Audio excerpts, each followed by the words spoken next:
नहमद व नसल्ली अला रसूलिल करीम अम्मा बाद। हिंदुस्तान के और पाकिस्तान के कुछ साहब ने पूछा है कि चांद की सूरत हाल क्या है।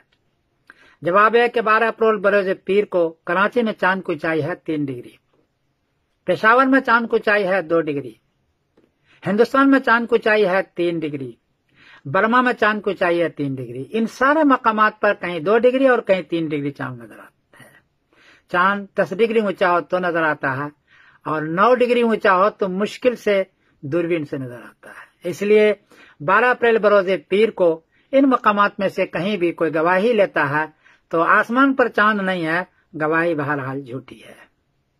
13 अप्रैल बरोज मंगल को कराची में चांद की ऊंचाई है 14 डिग्री, पेशावर में चांद की ऊंचाई है 13 डिग्री, हिंदुस्तान में चांद की ऊंचाई है 14 डिग्री, बर्मा में चांद की ऊंचाई भी है 14 डिग्री। इसलिए 13 अप्रैल को बहुत ही साफ नजर आएगा चांद और 14 अप्रैल बरोज बुध को पहला रमजान लाजमी तौर पर होगा, ये तय है। मैं समीरुद्दीन कासमी बोल रहा हूँ मैनचेस्टर इंग्लैंड से। अस्सलाम वालेकुम।